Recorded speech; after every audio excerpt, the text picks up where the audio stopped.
Welcome back. We left off with Dan's vision of sevens. Compared to the previous vision, this one seems to almost invite Dan to put it to calendar.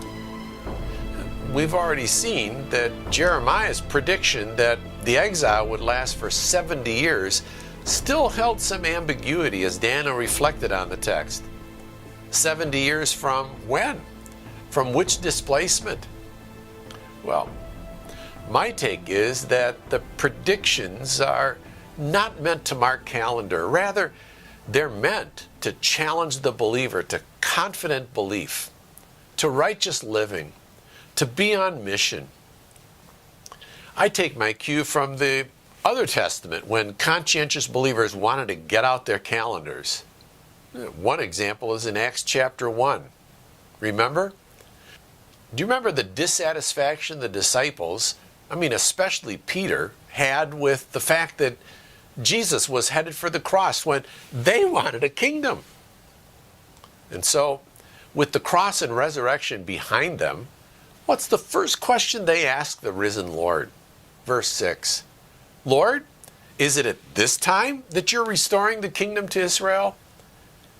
And what's Jesus' response?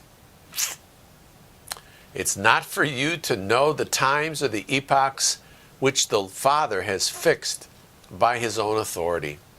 But you shall receive power when the Holy Spirit's come upon you. So hold this thought. Back to the dateline attached to the setting of this vision, it's in the context of Cyrus' decree to let the captives return home, along with the material goods that Nebuchadnezzar had looted from their respective temples. This decree is cited at the end of Chronicles and again at the beginning of Ezra. Here's a Persian vision of the decree. It's about the size of a football. It reads in part, Then he, Marduk, pronounced the name Cyrus, king of Anshan, and declared him, that is, pronounced his name, to become ruler of all the world. Marduk ordered him to march against his city, Babylon. He made him to set out on the road to Babylon, going at his side like a real friend. His widespread troops, their number like that of the water of a river, couldn't be established, strolled along, their weapons packed away. Without any battle, he made him enter his town Babylon, sparing Babylon any calamity. And he delivered into his, that is, Cyrus's hands, Nabonidus, the king who did not worship him, that is, Marduk. I returned these cities to the other side of the Tigris, the sanctuaries of which have been in ruins for a long time, the images which used to live therein, and established for them permanent sanctuaries. I also gathered all their former inhabitants and returned them to their habitations. So, is this the decree? Could be.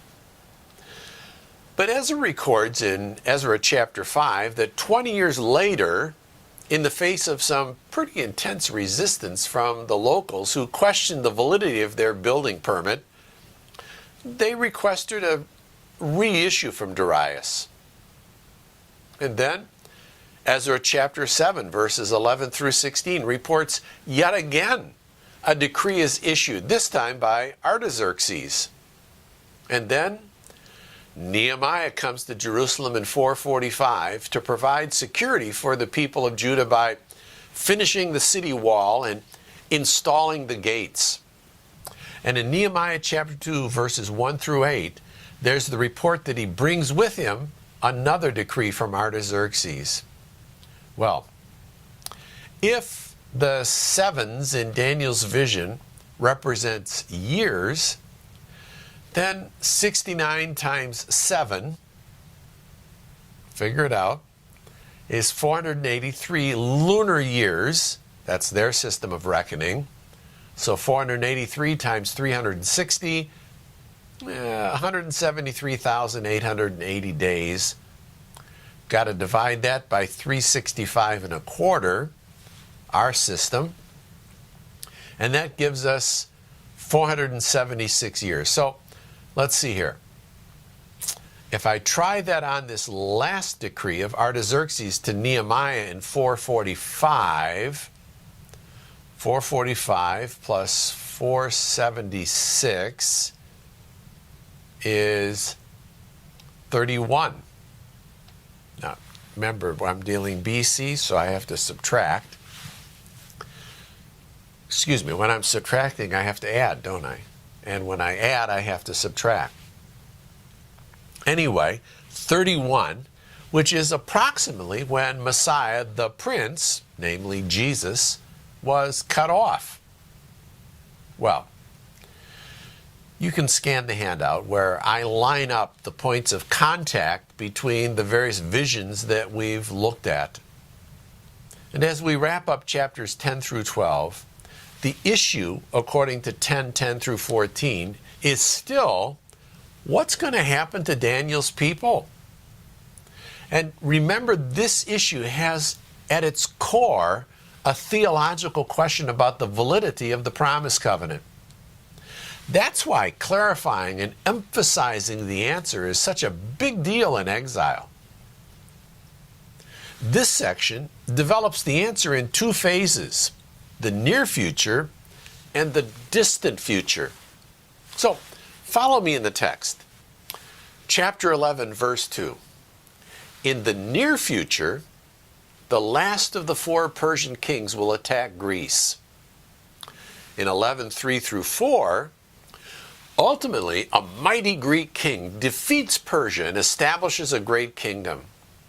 In time, this Hellenic empire will be divided up into four kingdoms. Look at verses 5 through 20. The kings of two of those kingdoms will battle over what they think is their appropriate territory. So you've got the Ptolemies in Egypt and the Seleucids in Syria battling over an extended period. Verse 21 to 35, we've got this severe persecution by a despotic Seleucid king. But then, the distant future, picking up with verse 36 through 45, a king who will arise, who speaks monstrous things against the God of gods, and a great conflagration will ensue. I only wish we had more time for Daniel, but I urge you to keep digging here over the months and years ahead. I mean, there's some rich stuff. Think about it. We'll see you in a bit.